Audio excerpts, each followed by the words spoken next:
Estamos muy contentos de continuar esta serie de conversaciones, invitando a compartir conocimientos, experiencias de vida, iniciativas en América Latina. Hay un gran interés de crear una red de redes. ¿Para qué? Para que empecemos a nutrir y a fortalecer más, a fortalecernos, a nutrirnos, a un florecimiento más compartido, sobre todo en un tiempo que exige como que tengamos relaciones más profundas con el otro y conversaciones también más transparentes, más alrededor de desde nuestro saber propio, desde nuestra vida. Entonces, como que hemos invitado a conversar usando pues una metodología que pueda llevarnos desde lo personal o desde el pasado a hablar desde nuestros presentes y hablar un poquito de las ensoñaciones de futuro. Y ha sido ese como el pretexto para encontrarnos, para actualizarnos, porque sabemos que la conversación es un gran catalizador de aprendizajes. Es una de nuestras herramientas pues más poderosas para entendernos, para comprendernos, para mediar conflictos, para transmitir conocimiento y en un tiempo donde vemos como también un ocaso también de las redes sociales, pues estamos empezando a darle un uso más profundo a estas redes digitales, a un renacimiento del Internet, como para darle la bienvenida a su adolescencia, ya entrando como a un nuevo momento, de muchas ganas de seguir experimentando con ella. Siempre hemos estado desde más o menos desde el 2007 muy interesados de todos los activismos que tienen que ver con las tecnologías, especialmente pues he sido como una persona que me ha interesado mucho, soy un educador y siempre las redes las he usado mucho para distribuir el conocimiento. Desde hace 15 años tengo un blog que se llama Ciberciudadanías y ahí pues trato de compartir como mis conocimientos con los demás y también como en este momento empezando a tener estos encuentros con personas diferentes y hoy tenemos una invitada muy especial, Marta Isabel Parra, con la que vamos a conversar alrededor de la crianza, de la familia y de la educación, un gran tema para este tiempo, en tiempos de mucha virtualidad, en tiempos de que los maestros cuentan que hay tensiones también en las experiencias educativas, por lo que ha pasado también en el mundo alrededor de la pandemia, donde los niños han quedado de pronto desregulados emocionalmente por la falta de Total. vínculos. Y es un gran tema y yo como formador de maestros que he trabajado mucho en ese tiempo y tengo mucho contacto con educadores, las herramientas a nivel de la salud emocional, de lo que tiene que ver con el autocuidado, con un cambio también de que no se puede hacer lo mismo que se venía haciendo antes de pandemia. Hay un cambio muy profundo que todavía no se comprende realmente bien. Entonces, por eso estamos con Marta Isabel para profundizar en estos temas. Y es una alegría que estés acá con nosotros. Bienvenida, Marta. A ti, gracias por invitarme a este espacio. Me encanta compartir estos lugares de conocimiento. Siento que el conocimiento es el poder que nos puede como salvar y nos puede permitir tener más asertividad para nuestras decisiones y nuestras elecciones en la vida. Y así como mencionabas, estamos apenas viviendo los efectos post-pandemia del encierro de casi 2 años de nuestros niños en nuestras escuelas. Eso ha repercutido en todo, en el nivel de desarrollo que han tenido, en las habilidades sociales, en las habilidades emocionales y también, pues, no solamente en los niños, sino en los padres, en las personas que han estado ahí como cuidadores también con niveles y picos de estrés o Mm. como muy contenidos. Entonces todo esto ahora está reventando bueno, en muchos asuntos que se están viendo en las escuelas y también en las familias. Sí, de acuerdo. Entonces, antes de entrar como en los temas que nos convocan hoy, me gustaría que conversáramos un poco sobre cómo esa historia tuya alrededor de cómo fue tu crianza, tus aprendizajes ahí, Mm, los colectivos en los que has participado, como todo eso que realmente nutre. Normalmente a veces en educación es muy importante, como, como yo lo uso mucho también cuando arranco los procesos con los grupos de crear como como una media biografía, que es como utilizando todos los objetos de la memoria, las Ujú, canciones que escuchábamos, las personas de los cuidadores, como tratar de hacer conciencia de esa multidimensionalidad que envuelve el cuidado, los temas de apego seguro, los asuntos también de los traumas, que es muy importante descubrir con los profes, porque eso también nos permite reconocer mucho nuestros patrones de educación, cómo educamos. Y entonces hacer esa ajá, historia es como algo, es un gran tesoro y es una gran oportunidad. Y sí, acá lo estamos haciendo en este espacio para contar esa historia, porque esa historia nos da también mucho de nuestras inclinaciones, de dónde venimos, qué es lo que estamos haciendo.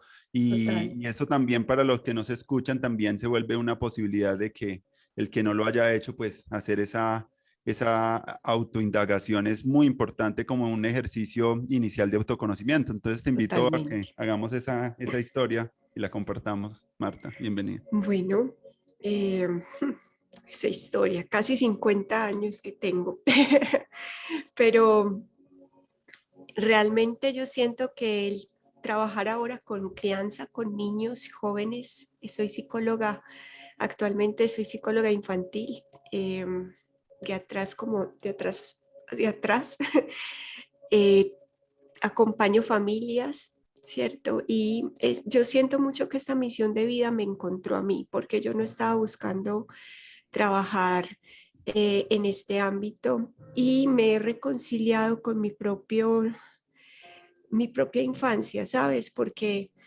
no fue fácil. Yo soy la mayor de tres hermanos. Nacimos en un hogar con muchas dificultades económicas. El papá se fue cuando yo tenía 5 años. Mi mamá dice que mi vida cambió porque yo, pues, como todo niño, jugaba, era alegre, pero a partir de ese momento yo siento que, pues, que ella también vio en mí que yo había desmejorado un montón. Yo sufrí depresión infantil y pues la mamá sola con tres niños, muy complicado. Yo me acuerdo mucho que en algún momento mi mamá cogió con nosotros tres y aparecimos por allá en el Chocó, en una selva, buscando al papá.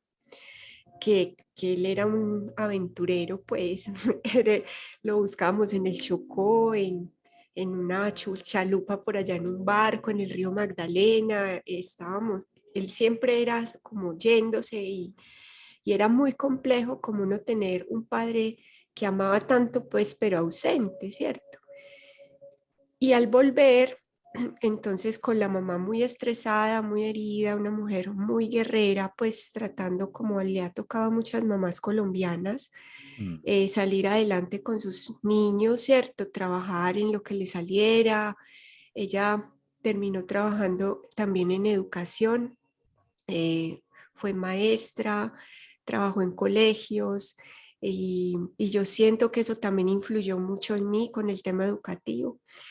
Cuando en esta época, pues nos tocó a mí me tocó ser la madre de mis hermanos, cuidándolos y yo no, pues no jugaba y además pues que me adulticé muy jovencita, cocinaba, arreglaba la casa, atendía los deberes, volví pues una hermana mayor regañona Mm.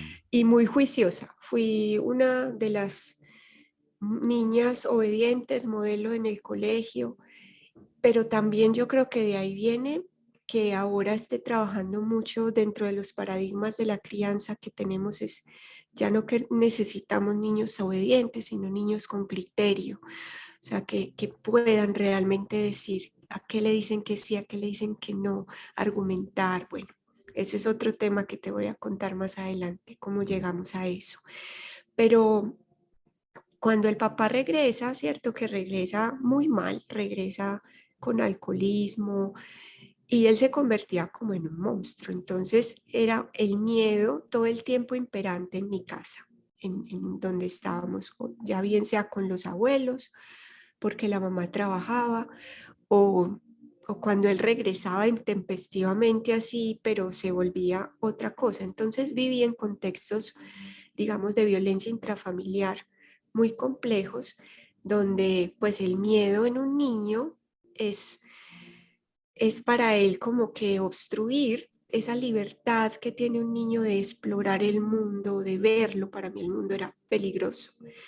Y lo pude, como, aunque fui una niña muy independiente, muy autónoma, tenía mucho miedo, pues, de enfrentarme al mundo. Y pude evidenciar que no podemos dejar los hijos ni tan aprensivamente sobreprotegidos, ni tampoco tan sueltos que le teman, ¿cierto?, a explorar el mundo y a nuevas cosas. Y yo lo viví cuando viví mi propia maternidad con mi hija, que fui una mamá súper sobreprotectora y muy, también con muchos temores frente a ella, porque generalmente pasa así: no quiero que vivas lo que yo viví, no quiero que te pase lo que a mí me pasó, ¿cierto? Éramos chicos que criados en barrios, coger buses, caminar para llegar al colegio, y ahí estábamos muy expuestos a muchas cosas, a los boyeristas, a los que se suben a los buses a tocar las niñas, a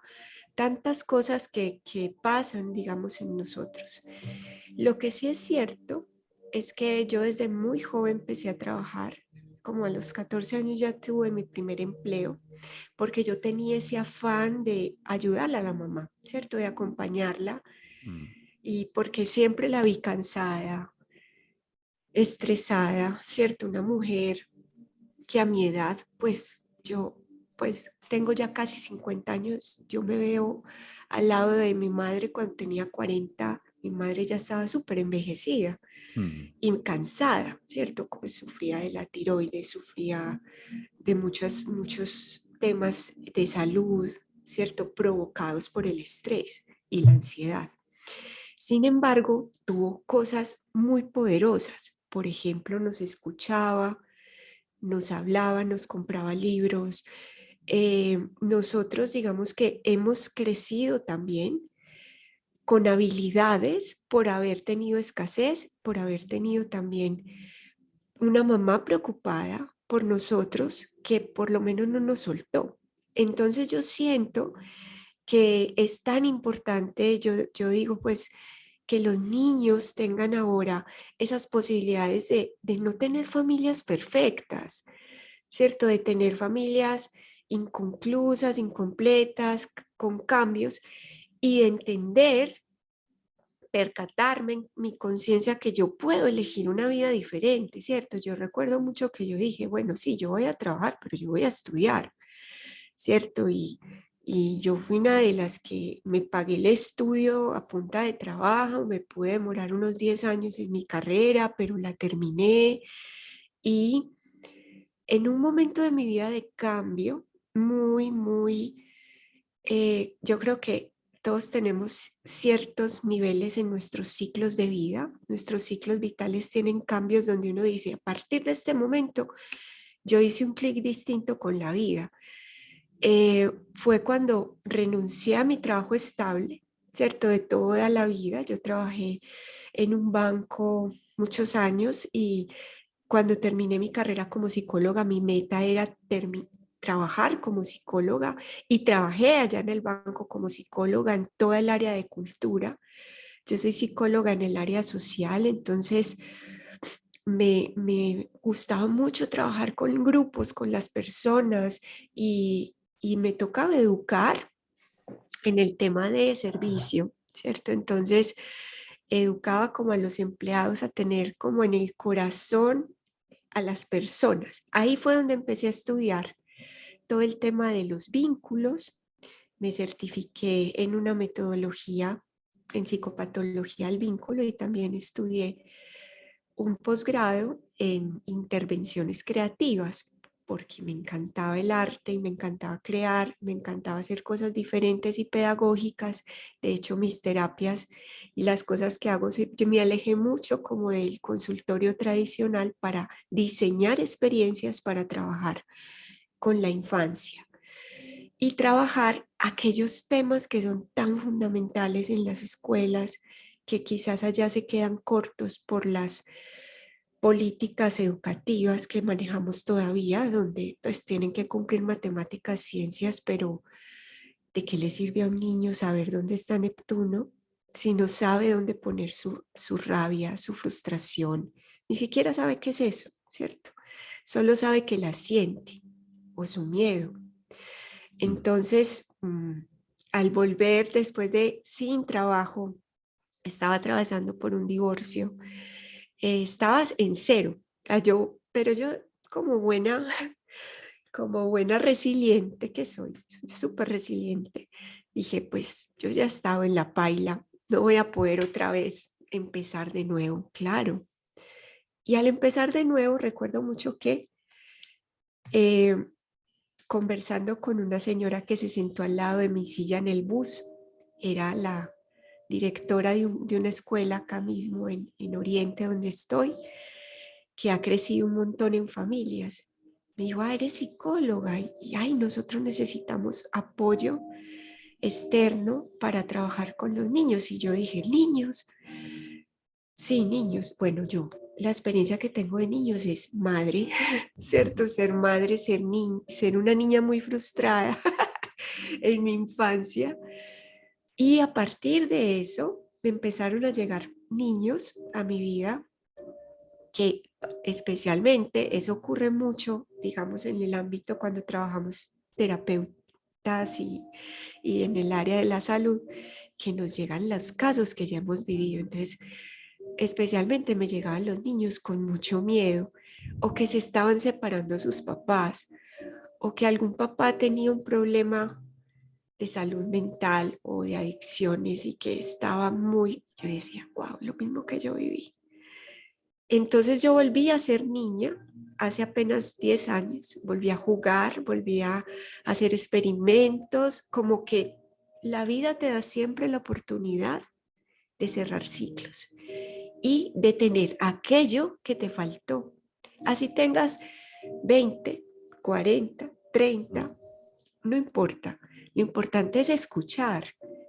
Yo creo que amplitud de conciencia empieza con escucha, con la escucha atenta de las señales que la vida te entrega. Y es muy lindo poder vivir y poder entregar, pues digamos, ahora porque cuando empecé con los niños, decía yo como que no es suficiente. Ellos tienen su mundo, su nivel de conciencia, su nivel de desarrollo. Pero ¿y qué hay con la mamá ansiosa? ¿Qué hay con el padre ausente? ¿Qué hay con las familias que en un contexto normalizado han normalizado comportamientos violentos en casa o han normalizado sobreprotección? ¿Qué hay con ellos? Entonces empecé a trabajar con familias. Ahí nació Crianza Integral, un proyecto para acompañar padres, madres en este mundo, pues que es tener niños al cuidado, ¿cierto? Y criar la vida. Pero también dije, tampoco es suficiente. Entonces también acompañaba a los profes para que entendieran que aquel niño neurodiverso que tenían en su salón de clase no era un demonio de Tasmania, ni el dragón que se está convirtiendo, ni que él no encaja, sino que al revés, tiene muchas potencialidades y que tiene unas maneras de funcionar y ver el mundo muy diferentes a otros normales. Entonces, entregarles como esa mirada del niño a los profes, a las directivas de los colegios, también me ha nutrido muchísimo. Entonces, por eso es como cuando trabajamos con niños, nosotros nos llenamos de mucho trabajo y es un trabajo por vocación y por arte. Pues es un trabajo que uno hace desde el amor, desde el corazón y porque ha significado para mí sanar mi propia historia, mi propia infancia. Entonces hay un resumen de todo lo que ha transcurrido en mi trayecto vital contigo, pero finalmente, ¿qué es? Sigue como en espiral la vida, ¿no? No es algo que sea lineal, que a veces sentimos que nos devolvemos, que volvemos a empezar y decimos, si yo que estudié todo esto, ¿para qué seguimos todavía? reinventándonos y aprendiendo. Sí, para mí también ha sido muy valioso cuando trabajé en procesos de educación infantil desde el arte, asumirme también y explorar esa creatividad más auténtica que yo tenía, que la tenía un poco apagada. De pronto se sentía mucho vergüenza por mis propios trazos, porque no me sentía muy cómodo, siempre como en la comparación, que también es algo tan peligroso cuando uno está explorando su propia singularidad.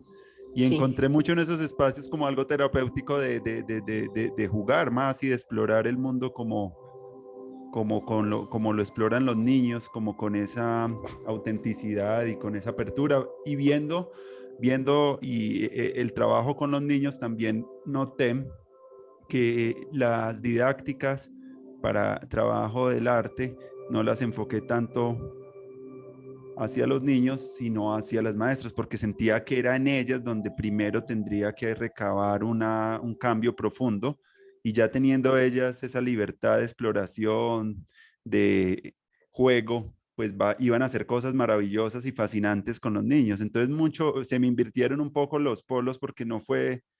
Sí, también obviamente abordábamos un poco las estrategias y didácticas muy puntuales de acuerdo a las edades, que son muy diferentes en los niños, cambian mucho entre 4, 5, 6. Pero una cosa maravillosa fue aplicar el arte mucho para el autoconocimiento, y empiezan a pasar cosas muy maravillosas en ellas, en mí. Empecé a sanar eso, empecé a no tener miedo de lo que hacía, y empecé como a aventurarme más en el dibujo y en la música de una manera amateur, porque siempre no lo hago como desde un plano buscando como una aceptación en el otro, sino como por mera salud mental o por mero juego, por disfrute en sí, la casa.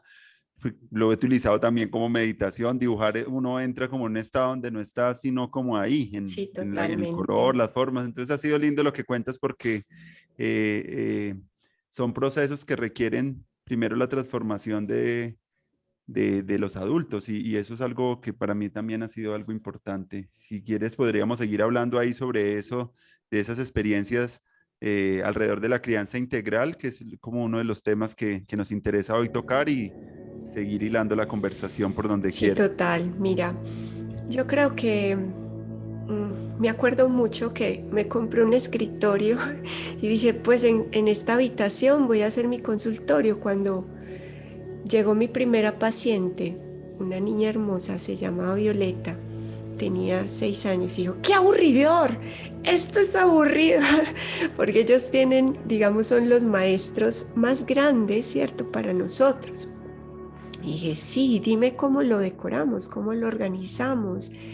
Y empecé a escuchar esa voz de esa niña ahí, en ese contexto, una niña que había, pues era la niña problema, entre comillas, ahora es una adolescente brillante, hermosa, llena de talentos, pero en ese entonces era la niña vista como la niña problema, y ella me mostró un montón de cosas que le gustaba hacer. Cuando entramos al mundo de los niños, como cuidadores, papás o terapeutas o maestros de ellos, yo siento que hacemos magia, ¿cierto?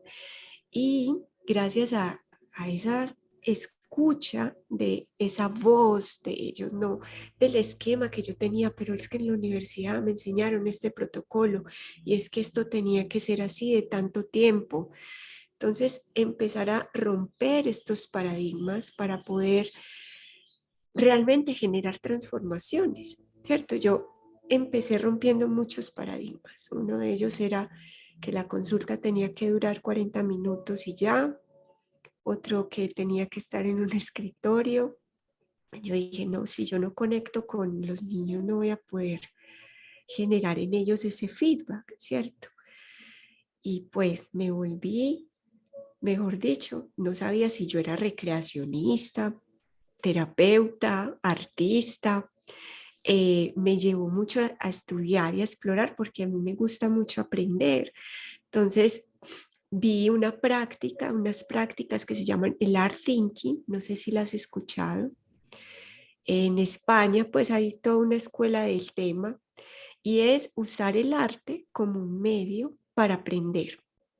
¿cierto? Es parecido como arte terapia, pero no era tan arte terapia, sino arte para el pensamiento.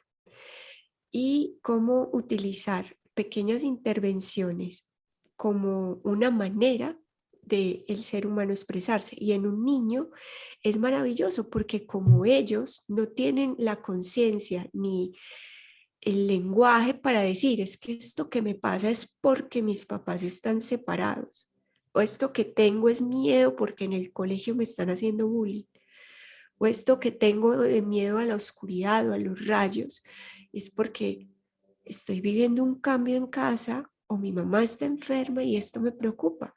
Entonces los niños desplazan con la fantasía, hay muchas cosas, ellos te dicen, no te dicen que tienen miedo, a veces hasta se ven muy fuertes, pero se vuelven a hacer micciones en la cama en la noche, ¿cierto? O no quieren ir a estudiar, o quieren volver a dormir con sus papás cuando ya estaban durmiendo solos. O sea, es un montón de cosas que uno dice, wow, mira cómo ellos trasladan a otros temores distintos esto que es tan puntual, ¿cierto? Y el arte, el juego, la lúdica, como un medio para sanar es maravilloso, ¿cierto? Yo soy amante de las técnicas creativas para poder sanar y de las cosas que no son tan racionales, sino como un poco más desde la proyección, me gusta mucho. Entonces, por ejemplo, los diagnósticos que, que suelo hacer con los niños es en una caja de arena llena de Playmobiles, de muñecos, me encantan los cómics y me encanta también el mundo de los superhéroes, el mundo del anime, porque mi hija fue otaku, entonces tuve que aprender un montón de cosas ahí con ella para acompañarle en ese mundo, ¿cierto? Entonces yo soy llena de esos muñequitos y ellos ahí me mostraban, mira, es que aquí está la mamá, aquí está el papá, acá estoy yo, ¿cierto? Y en esa distancia, cercanía, a veces me impactó mucho alguna vez que un niño, cuando llegué, pues, y lo observé cómo construía el mundo que hace ahí, el mundo era lleno, lleno de todo, casi todos los muñecos estaban metidos ahí. Y él estaba en el medio, como representado como un bebé, ahogado en la arena, lavando la mano.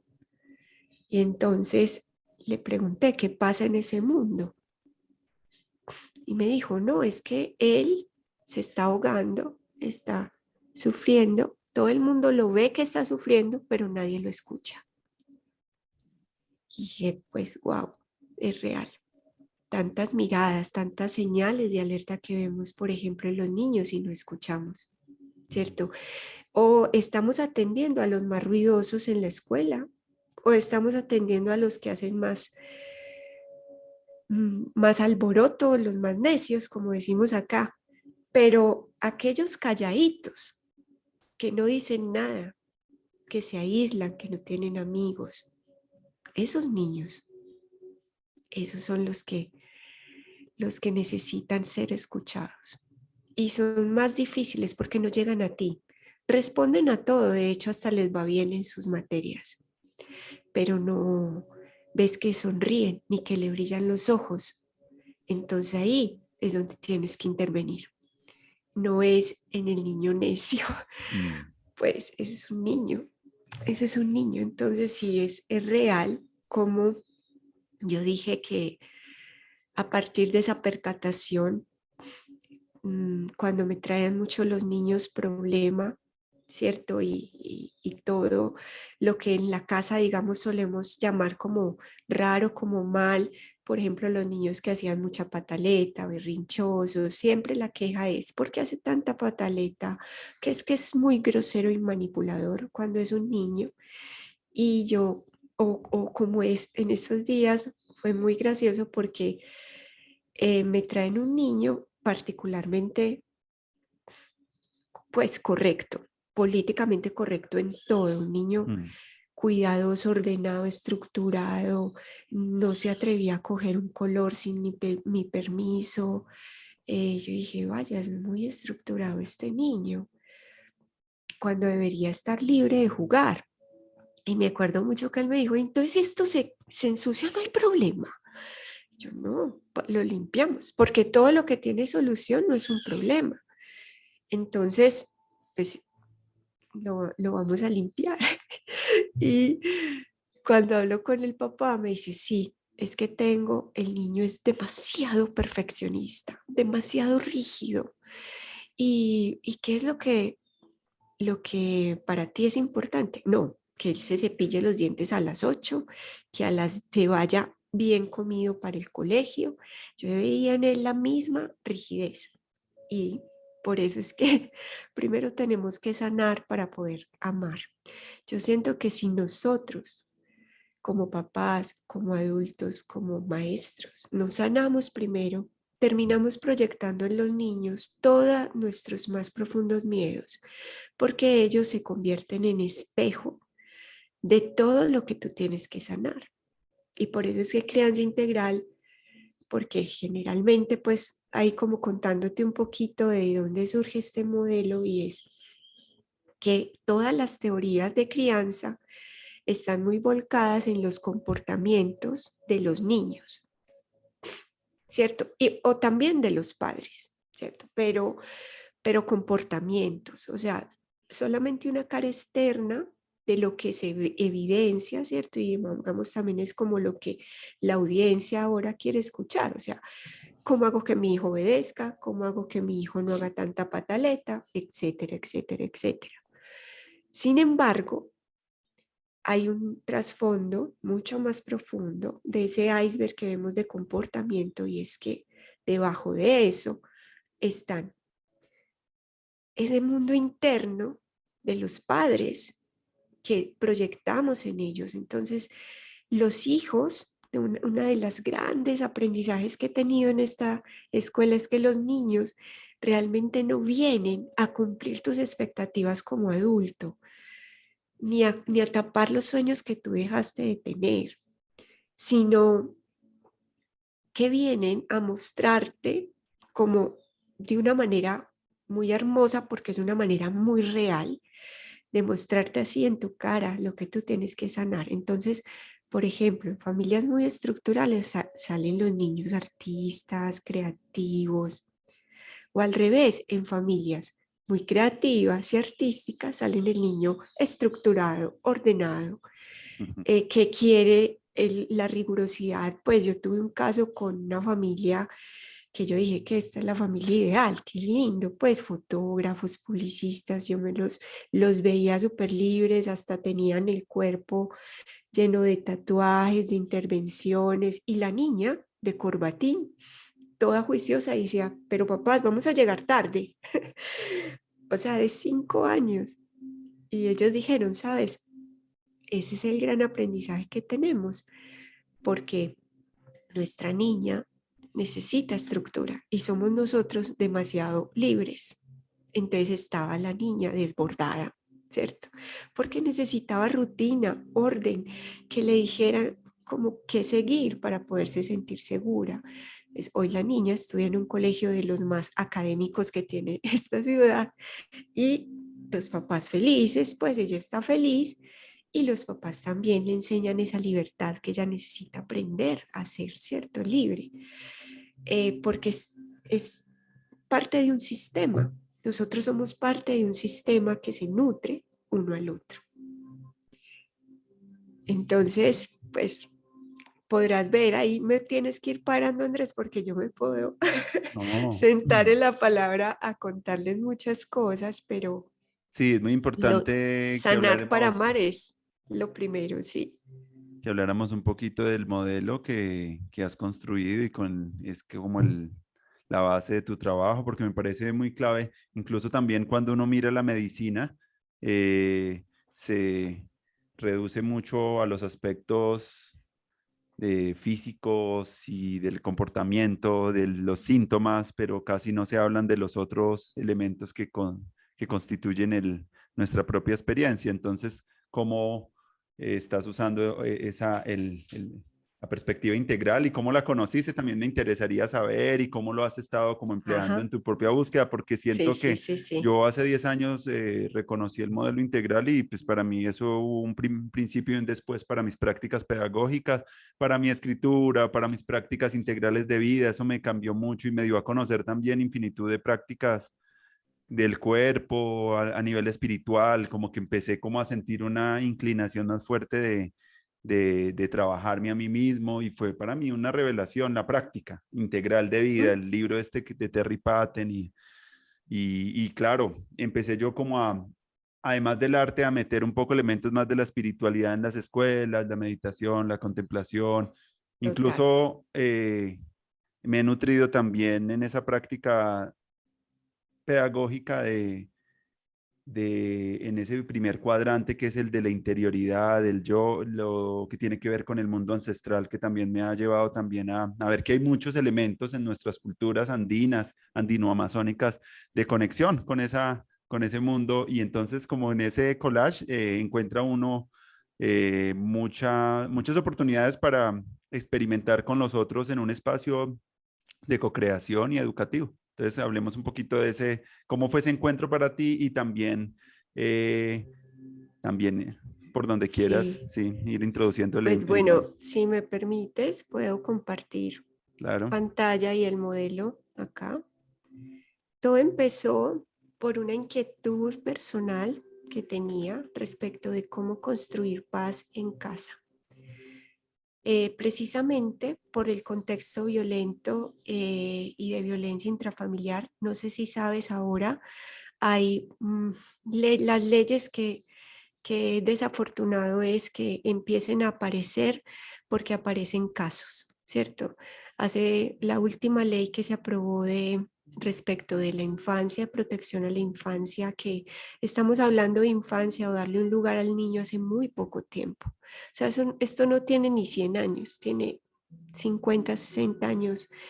Los niños antes eran considerados mini adultos, no tenían ropa de niños, no existía, digamos, un lugar porque eran como pequeños, sí, mini adultos defectuosos que estaban en formación supeditados a todo lo que los padres pudieran hacer con ellos, ¿cierto? Con los recursos. Entonces, hay un neuropsicólogo muy que dice, somos hechos de víctimas de las víctimas, o sea, nosotros como hemos aprendido a, a formar hogar, ha sido desde cómo nos criaron a nosotros y a su vez cada modelo ir como mejorando un poquito, pero ahora hay mucha, mucha más información.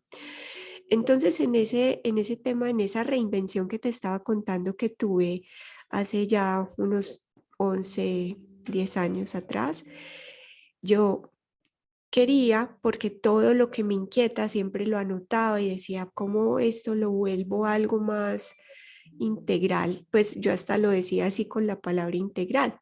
Y llegó un congreso a mi vida que me gustó muchísimo, era sobre facilitación para la transformación en la vida, fue en Bogotá y allí conocí el modelo integral gracias a Raúl Aramayo que pues es uno del, yo creo que de los también meta programadores, investigadores que ha llevado, digamos, el modelo integral a una praxis, ¿cierto? Aquí en Latinoamérica. Entonces entré a su taller de facilitación integral y porque yo quería facilitar, o sea, prácticamente mi interés no era lo integral, mi interés era cómo llevar un conocimiento o facilitar un aprendizaje en familias, en niños o en colegios o en donde estuviera, pero de una manera que pueda tener como un bagaje interno como que constructivo, ¿cierto? Entonces, ahí apareció el enfoque integral y entendiendo que ahí podía usar las mejores teorías, entonces podía coger lo mejor que tenía la crianza positiva, por ejemplo, lo mejor que tenía el tema de apego seguro y psicología infantil, todo lo que tenía que ver con gestión emocional, todo lo que tenía que ver con esquemas prácticos para la vida, ¿cierto?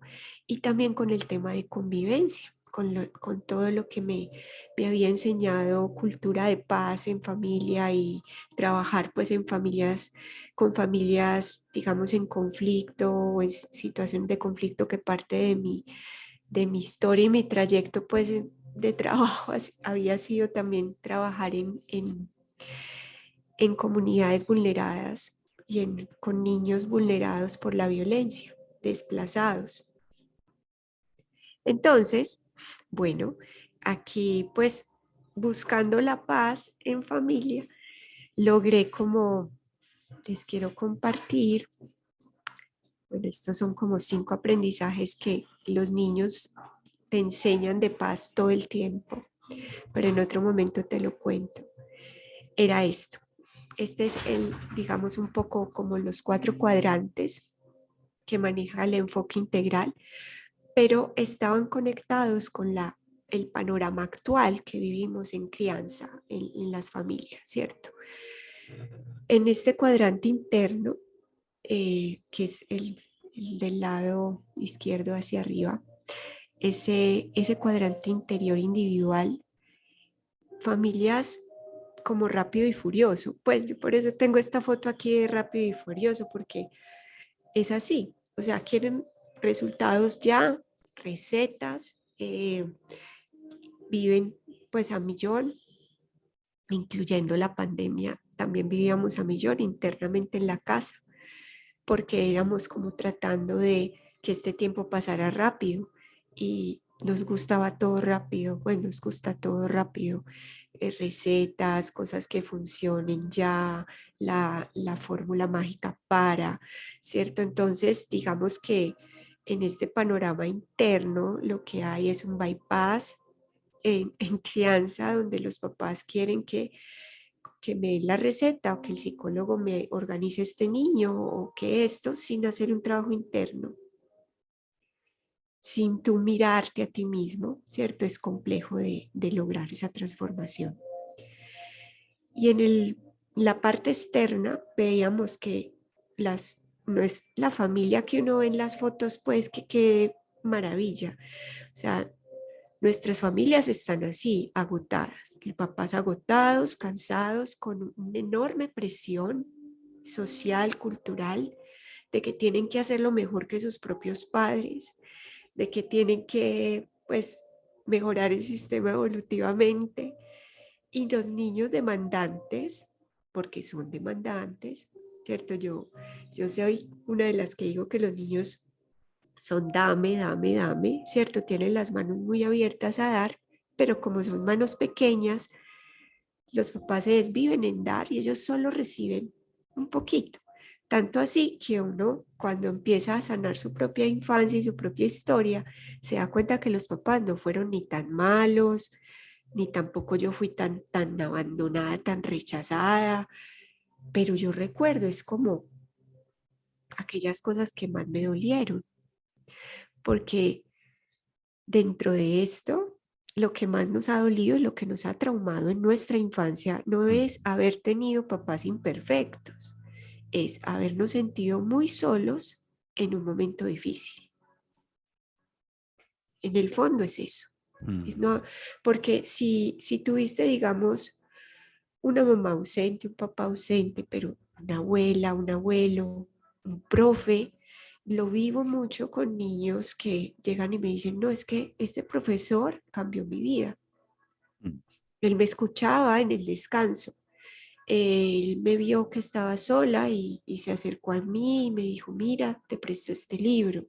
Y ahí empezó mi interés por leer. O sea, lo escucho y lo corroboro, no solo en mi historia, sino en la historia de cientos de niños que veo y me cuenta que aparece alguien que está ahí en un momento difícil. Y eso yo creo que es donde más, es una cosa muy sencilla, muy hermosa, pero, pero que muy pocos ven, ¿cierto? Y hay que llevarlo como esa práctica. En la parte interior colectiva, bueno, el panorama aquí es convivencia familiar. Nosotros tenemos, mira, en las empresas hacemos visiones, misiones, valores, ¿cierto? Tenemos, digamos, una estructura, incluso en los colegios, en todas las instituciones, estructuras organizacionales. Pero las familias también es una estructura y también es un sistema. Y nadie tiene un propósito de familia claro. ¿Usted para qué hizo esta familia? ¿Qué quiere lograr con ella? ¿Qué valores hay en esta casa? ¿Cuáles son la identidad que tú tienes en familia? No, eso parece como un nido donde estamos ahí conviviendo, nos vemos, no nos vemos, pues, y las familias, pues ahora con todo el tema de pospandemia también están muy volcadas a la desconexión tecnológica.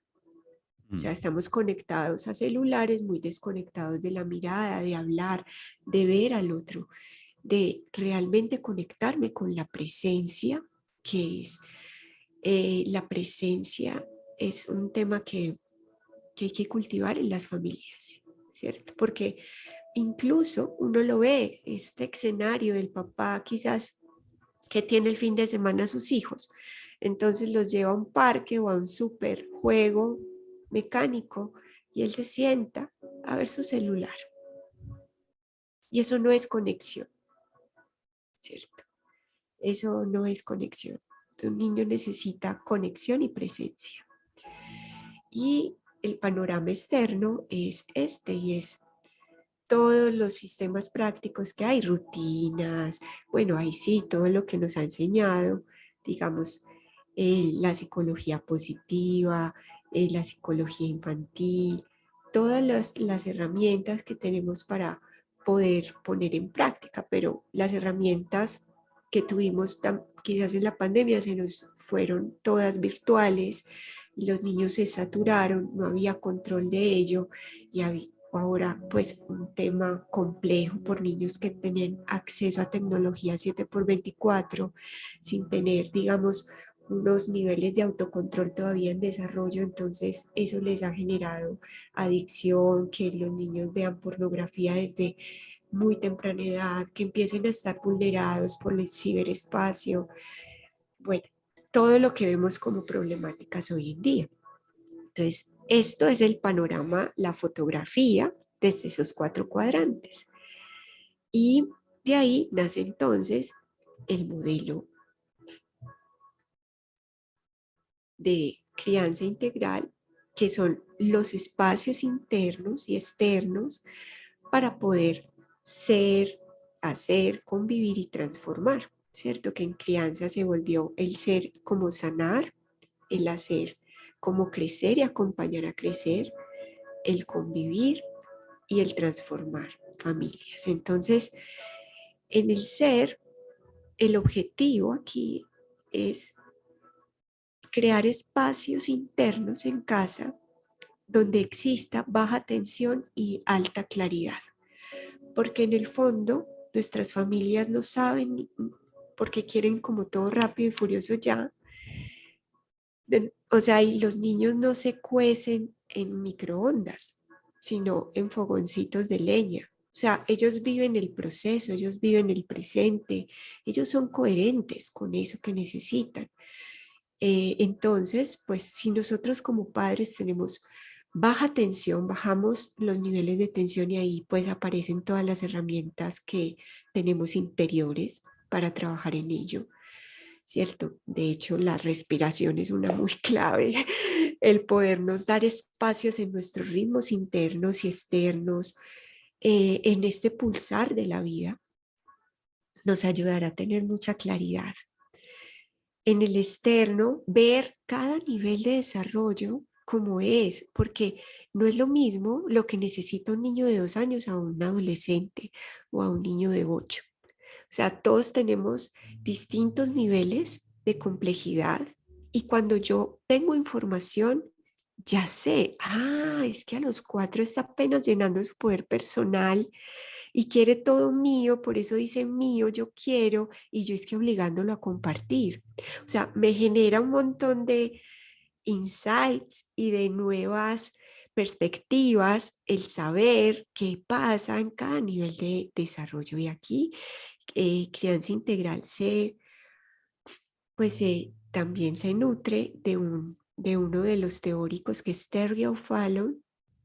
Ella también ha participado pues en muchas investigaciones y finalmente tiene una que es pues está recién salida del horno, que se llama Stages, eh, que habla sobre los niveles de conciencia, cómo se desarrolla el nivel de conciencia y qué hay en cada una de las etapas. Aquí podemos encontrar que un niño no puede ver al otro, se ve, o sea, hay etapas donde ni se ve a sí mismo, unas donde se ve solo él, que está a nivel egocéntrico. Para poder pasar a otro nivel de conciencia más sociocéntrico, necesita primero pasar por el orden, por las normas, sí, pues por las cosas que nosotros los adultos le vamos a prestar como ese otro nivel de conciencia. Pero si nosotros el nivel de conciencia que tenemos es muy bajo, también es egocéntrico o es un nivel de conciencia que no, todavía no tiene tanta alta perspectiva, porque ya sé que este tema no es ni bueno ni malo, sino que las consecuencias son distintas. Ujú. Pues obviamente lo que yo quiero transformar en mis hijos no lo lograré si no lo transformo primero yo. Y en la parte del convivir trabajaremos conexión, propósito de familia, ¿cierto? Como ustedes para dónde quieren ir. Y también trabajamos muchos temas de, ahí sí, cómo hacer acuerdos en casa, cómo tener convivencia en familia en paz, ¿cierto? Y para poder así transformar a través de estos sistemas que transforman conflictos en casa. Entonces aquí viene todo lo que tiene que ver con herramientas de gestión emocional, límites, para la paz, etcétera. Acá te quiero compartir como los 12 pétalos de crianza integral, que es en el primer cuadrante sanar, abrirse y despertar. En este cuadrante vamos a trabajar, me voy a poner acá, a sanar, ¿cierto? Aprender qué es mío y qué es, a discernir, o sea, como qué es mío y qué es del hijo. Ay, es que claro, me agobia tanto esta chica porque el miedo que yo tengo es a que caiga en las drogas porque a mí me pasó esto en mi juventud. Entonces me aparecen toda esta, cuando yo sé discernir de dónde viene lo que siento, si es mío o del niño, yo lo puedo acompañar con mayor asertividad. Y también tener conexión y presencia, lo que te decía, y aquí les cuento un poquito que un niño, cuando siente presencia, o sea, cuando sentimos que hay algo presente. Y no es cuando está el cuerpo físico ahí como una pared mirándome, eh, porque ahí puede haber presencia física, pero no hay conexión. Por eso se llama conexión y presencia lo que se aborda acá en este pétalo de despertar y abrirse a la presencia. Y es esto, es mirar a los ojos, tiene que ver con la presencia. Escuchar sin juicio tiene que ver con la presencia. O sea, asombrarme como un niño y decir, wow, wow, pintaste el perro, la pared, la cerámica favorita de la abuela, que era una reliquia familiar, está en el piso. O sea, abrirme a ser un descubridor y ver sin ojos de juicio Mm. qué ha pasado, ¿cierto? Eso es presencia. Es fácil tener presencia cuando uno está tranquilo, obvio. Pero cuando hay un momento difícil que te estoy describiendo, de pintar el perro, de quebrar la cerámica, de hacer en la casa descuidos, ahí es donde más presencia necesitamos y más baja tensión y alta claridad. ¿Ves? Entonces, ¿cómo podernos abrir con el corazón abierto y con la mente despierta Mm. a que a esta curiosidad de lo que ocurre con un niño o en casa, ¿cierto? Es presencia, necesita mirada, necesita escucha sin juicio y necesita también redirigir comportamientos, obvio, como que, ok, puedes pintar en esta hoja, no en el perro, porque a él le duele, porque le presto mi nivel de conciencia más mundicéntrico, más, bueno. Tú que manejas el lenguaje integral, sabes que nosotros pasamos de un nivel egocéntrico, que es un nivel donde está la montaña y acá yo solo veo árboles, pues, y creo que todos los árboles son como es el mío. Entonces, pero vamos escalando la montaña y vemos una perspectiva más amplia de la realidad. Cuando yo veo que es un niño de 2 años que está en este nivel, que no tiene por qué saber no tiene intención de hacer daño, sino que tiene intención de pintar, explorar, le pareció fabuloso, corrió tan rápido que quebró la cerámica, pero quería llegar rápido a algún lugar, pero él no tenía intención ni de dañar la reliquia familiar, ni de todos los cuentos que nosotros como adultos sentimos como ¡ah! Tan manipuladores que no es, y me dice aparte, no quedó lindo el perro, pues como... Entonces es como es este interactuar lo que nos hace crecer como familias, ¿cierto? Entonces, aquí trabajamos mucho eso, acompañar a crecer y ver qué es normal, qué no, qué son señales de alerta, qué puedes tú como para acompañarlo a vivir la vida, porque no son hijos nuestros, son hijos de la vida. Ellos crecen, van a tener sus propias familias después, van a hacer sus propios proyectos, ya nosotros perdemos ese nivel Dios de papás, entonces, ¿cómo lo preparo para que viva la vida? ¿Cierto? Y el convivir, en este convivir trabajamos mucho propósito. Y aunque en esta familia se viva así, se haga como yo diga, y tenemos estos valores y creencias, también los tenemos que preparar para otra familia más grande, que es el mundo, que es la vida, ¿cierto? Porque si creamos niños que en este nivel solo, donde es como en mi familia se hace, así se hacen todas las familias y punto, son niños que después no van a encajar en otros sistemas. Recuerdo mucho el caso de una familia que era espíritu libre, ¿cierto? Y en casa eran tan libres que andaban desnudos en casa, pues no tenían puertas los baños, ni las habitaciones, todo se hacía delante de los niños y para ellos era normal, ¿cierto? Hasta que llegó la escuela y la escuela es un escenario donde digamos, aparecen, digamos, este otro nivel de conciencia donde aparece más el mundo, es más integral porque aquí hay muchos submundos de muchos niños, de muchas familias. Y este niño empezó en la escuela a desnudarse también y iba al baño y dejaba la puerta abierta. Pues empezó a sufrir episodios de bullying donde se burlaban de él, lo aislaban, le decían raro, porque como es en casa, no funciona en el mundo. Después verlo hasta dónde llega ese nivel de detalles internos y colectivos donde nosotros también en casa podemos ver que, wow, está bien que nosotros pensemos así, pero cómo se maneja esto cuando no estemos nosotros, cómo se maneja esto cuando esté en otro entorno distinto, porque no podemos meterlos en una burbuja.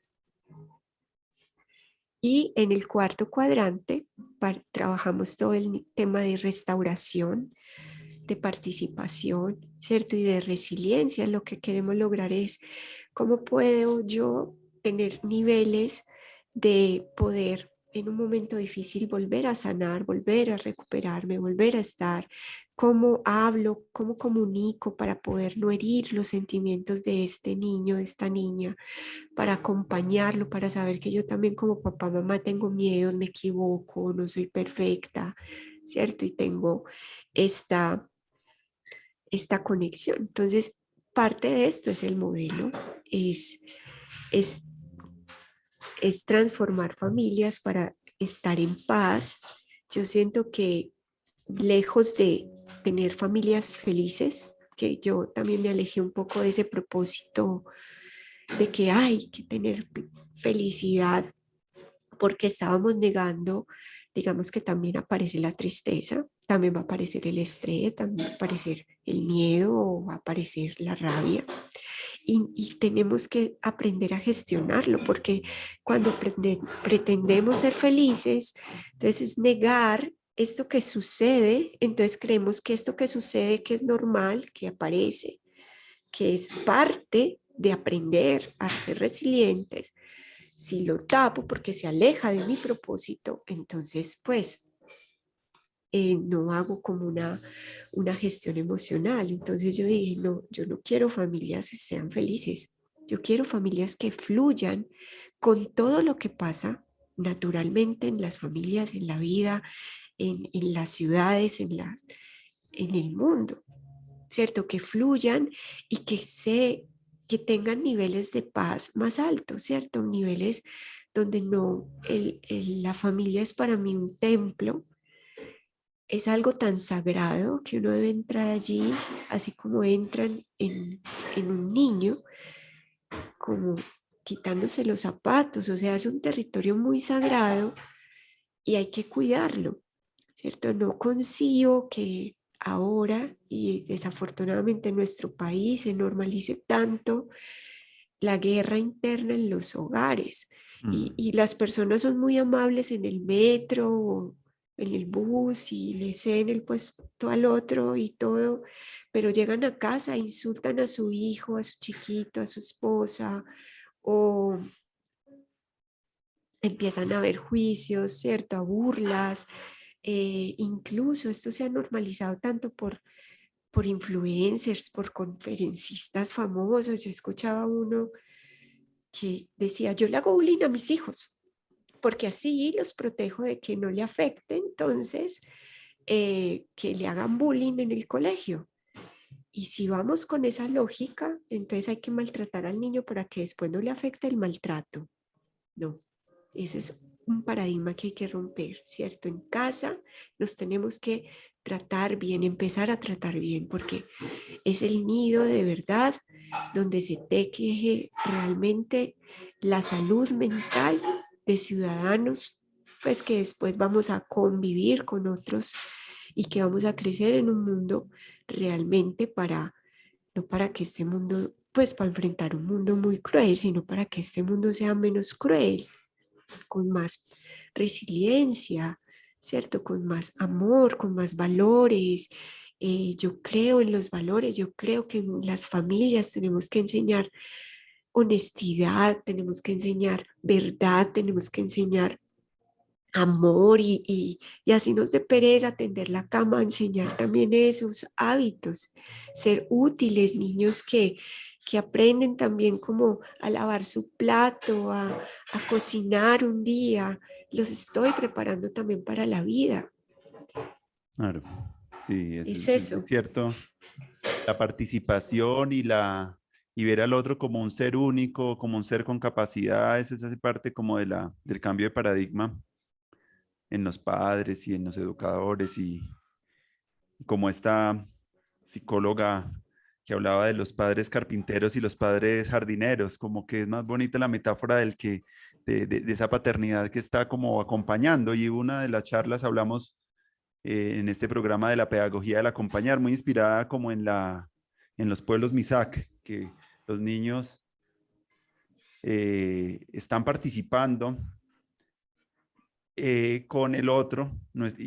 Acá en los pueblos ancestrales no es que el otro le esté enseñando, sino que el ejemplo también es una de las cosas que más enseña. Y parece que es lo que también en educación, lo que los niños nunca olvidan de los profesores, más que lo que le dijeron, cómo los hicieron sentir. Total. Y esos Mm. estados de conciencia, yo siempre digo que como maestros es muy clave que nosotros miremos como qué estado de conciencia estamos generando en el aula, como a través de nuestros ambientes creamos estados donde los niños puedan sentirse fluir, contentos, o también podemos llevar a generar estados. Cuando hacemos la retrospectiva de cómo fueron esos espacios en nuestros aprendizajes iniciales, esos estados eran muy del miedo, del control, de la Ujú. sobreprotección, todos son como emociones que son de mucha contracción, no de mucha liberación.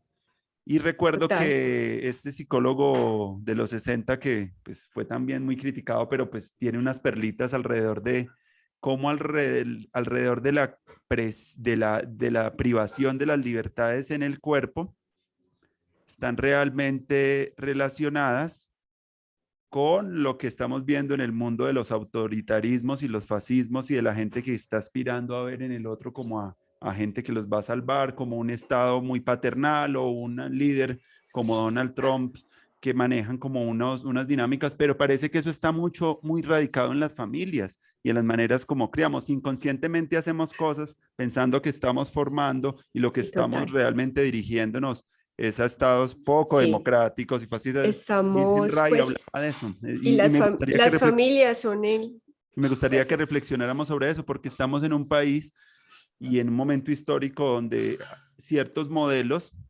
total. he estado revisando un poco la parte también política y mucha gente ve en los candidatos como se parece como hablaba mi papá y como a patrones y que tan chévere Y porque es como mi buscamos ese tipo abuelo, de referentes, por son los ejemplo, nuestros referentes. líderes, pues nos Mm, tocan pues no solo en la política, los jefes en las empresas, como los modelos de jerarquía, ¿cierto? Que nos han enseñado y sabemos que hay niveles cuando hay mucho control y muy bajo apoyo, aparecen los niveles punitivos de liderazgo, tanto como parental como en la política o en los gobiernos empresariales. Entonces, el nivel punitivo es mucho control y muy bajo apoyo. O sea, le cuesta mucho ver al otro porque es un nivel como el profesor Girafales, no, el profesor Girafales no quería que el chavo aprendiera, pues, ni la vecindad aprendiera, sino él hacer su clase. Y mm, uno lo ve hasta fumando en clase, pues ese es un nivel de liderazgo que se llama autoritario, punitivo o también de bajo apoyo o de alto control. Hay otro nivel que es negligente, que es como el papá de la chilindrina. mm, Don Ramón es súper negligente, ni pagaba la cuenta, pues la renta, él ni fu ni fa, no hacía, no protegía, tampoco regañaba, pues, pero él era totalmente suelto, ¿cierto? La chilindrina era muy potente y muy traviesa, pero él no le daba esa contención.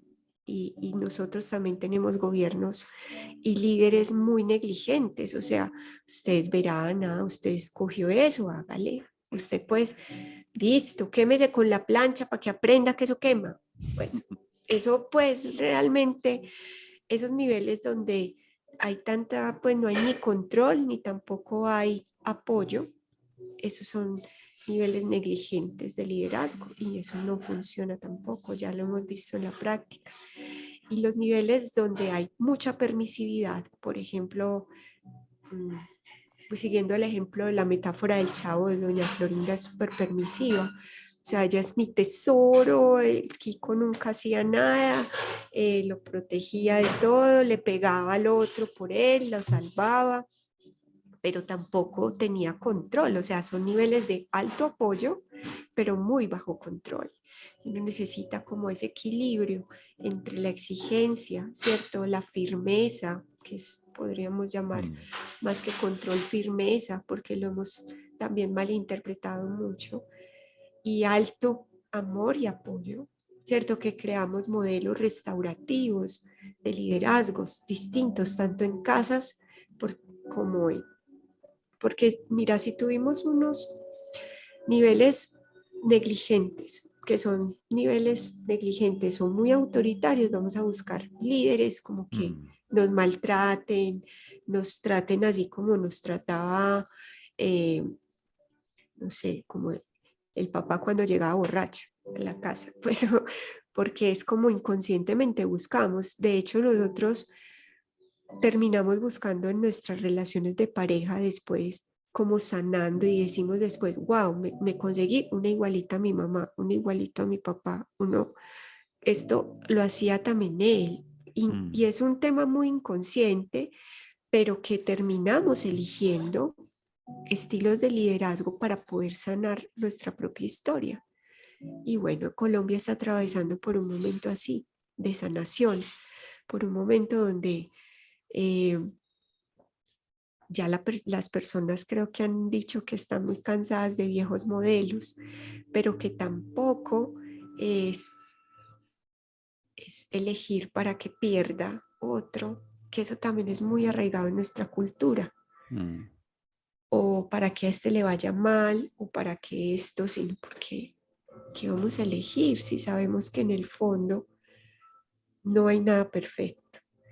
Es un tema donde tenemos que volver a elevar niveles de conciencia y siento que eligiendo desde la rabia, desde estos niveles emocionales como miedo, rencor, rabia, ¿cierto? De venganza, no lograríamos como subir un poco más y que finalmente tenemos un país tan hermoso, ¿cierto? Lleno de tantas personas que quieren hacer la diferencia y hay familias tan hermosas, que nos hemos como volcado tanto a mostrar cómo todo va tan mal, pero no a mostrar lo que sí está funcionando bien. Y Mm. siento que por eso tenemos tan baja autoestima en nuestro país, como esta falta de amor propio nos lleva totalmente a usar recursos desde el miedo. Sí, es Pues sí, cierto. No, y otra cosa, sí, muchas cosas por seguir conversando. Yo sé que esto tiene muchas aristas, pero me parece, primero te agradezco mucho de compartir ese planteamiento alrededor de la crianza que le hace mirar a uno como la foto en la que estamos, ¿cierto? Y cómo podemos trabajar otras dinámicas desde lo interior, desde los comportamientos.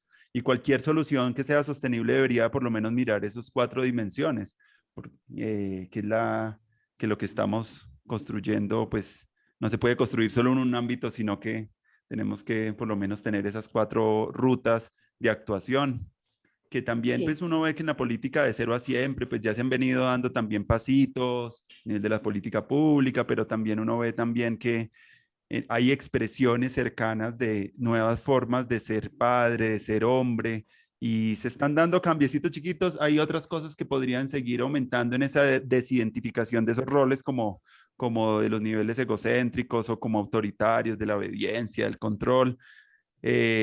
Pero bonito conocer los mapas para poder saber cómo poder jalonar más desarrollos que incluyan más, que construyan más paz, que sean más, que no sean tan en pugna y en lucha, sino como más de amor. Sabemos que el conflicto es importante, pero que podemos usar ese conflicto también para conocernos más, para mejorar nuestras relaciones de sí, pareja. total, Y total. nos da un poquito a veces miedo, es como lo que tú dices me llama mucho la atención de la autoestima y una baja autoestima también en nuestro país, en nuestras relaciones y siento que subir un poquito esa autoestima, eso de creernos un poquito más nos hace más falta. Siento que es, pero no como para inflarnos y para ese orgullo también que es muy destructivo y que daña también mucho las relaciones cuando el orgullo se crece tanto y yo siento que a veces necesitamos como un espacio intermedio entre no estar tan apachurrados como una pasa ni tampoco tan inflados como un balón ahí que está rebotando Sí, total. permanentemente, sino como una cosa que sea como más constructores de paz, alguien que se ponga más en el medio, que sea más compasivo, que tenga mayores oportunidades de escuchar a posiciones distintas que en el país. Una de las cosas a nivel de familia que me parecen bien sintomáticas es que no se puede hablar de política en familia, no se puede hablar de sexualidad en familia y no, de las cosas que a los chicos más interesan no se puede hablar en familia. Y para mí cuando yo le pregunto a mis estudiantes, ¿ustedes de qué cosas no pueden hablar con sus padres? Son las cosas que se deberían convertir quizás en los aspectos curriculares, Conversar. porque es lo que O se cuando, vuelve una pelea. Pues bueno, ahorita te voy a decir que yo tuve la agenda llena gracias a las elecciones, porque las familias entraron en conflicto y se vuelve como un asunto donde, claro, lo que no se habla, lo que se calla, termina esclavizándote finalmente, terminas qué triste, pues como uno tener que mentir por quien votó en casa, pues como que porque es para que no se enoje mi mamá, o para que no se enoje mi papá, o porque para yo no llevarle la contraria a todos los que me han dicho. Y después nos quejamos de tener niños que mienten. Qué triste como que asuntos como no hablar de sexualidad, por ejemplo, que justo voy a tener un tema el 23 de junio sobre eso. ¿Y qué es eso? Todos los prejuicios que tenemos en casa, ¿cierto? No hablamos de eso, aquí no se habla de esto. Y esto termina perjudicando la vida de tus hijos, ¿cierto? Si no hablas y no tienes un entorno protegido y seguro, que también es en la escuela debe ser un refugio seguro como una familia. Y hablamos en este entorno seguro, cuidado, ¿cierto? Pero obviamente como eso se ha vuelto peleas, como se ha vuelto problemas, como se ha vuelto una excusa para discriminar, para exiliar, ¿cierto? Como lo decía la película de Canto, no se habla de Bruno. El no se habla de Bruno en las familias ha generado tanto trauma, ¿cierto? Y por eso yo siento que si en familias dejamos de decirnos secretos, empezamos a hablar desde el aprendizaje, desde el error, también estos errores como un medio para aprender, para no repetir historias, para poder como realmente transformar, ¿cierto? Terminaríamos mucho mejor. Así que yo siento que sí, nos daría para mucho más, Sí. pero quienes quieran seguir explorando y trabajando este tema que me encanta que tú también estés promoviendo estos nuevos paradigmas educativos desde todas las dimensiones. Entonces es lindo que escuchen tu voz, muy lindo. Gracias, Pues Andrés, por esta gracias. invitación. Gracias, Marta, y qué alegría. Ojalá podamos seguirnos encontrando y conociendo y bienvenida como a este espacio siempre, que va a seguir creciendo y que más adelante pues va, ojalá adquiera otras dinámicas, pero es una gente muy bella la que desde muchas áreas, de la parte ambiental, la parte familiar, el arte, la permacultura, lo ancestral, están como dando un poquito elementos para cambios muy profundos alrededor de nuestras relaciones, de los cuidados, del aprender con el otro, incluso más adelante sobre la democracia, que va a ser uno de los temas que quisiera profundizar porque siento que no podría ser tampoco la ley de la mayoría, de la cantidad, la que regule una cosa tan importante que es la política. Muchas de las cosas, por ejemplo, la medicina no se someten a democracia y dejar a la mayoría como a la cantidad y no a la cualidad. Entonces, estoy haciendo estos programas porque quiero que más grupos pequeños empiecen a cualificar más la deliberación de las cosas importantes en sociedad y no como medir las cosas por el número y la cantidad y llene listas y esto, que es como una lógica muy tecnocrática de ver la democracia, y quiero que empecemos a dialogar un poquito con el grupo y con las personas de cómo podría ser una democracia más cualitativa, donde la ciencia y las ciencias de vanguardia puedan penetrar, digamos, esas infraestructuras y no quedarnos solamente con los números. Y una cosa que ya está mostrando que entra en crisis en estos días, que es como la democracia en nuestros días. Entonces, como que parte de estos diálogos es también la apuesta que como ciudadanos hacemos como a la democracia, porque es como compartir nuestros conocimientos, tejer redes, fortalecer las comunidades, la sociedad civil, que si fortaleciendo la sociedad civil, pues vamos a fortalecer la democracia en un nivel de una democracia más profunda, no la del número, de la cantidad, la de tantos millones, sino de la de pequeños grupos que están creando, como tú dices, la diferencia. Y bueno, me alegra mucho haber compartido contigo, te agradezco mucho tu compañía y tu Gracias sabiduría y estaremos pues en contacto más adelante. Muchas gracias. a todos los que nos escucharon también. Gracias. Gracias. Un abrazo.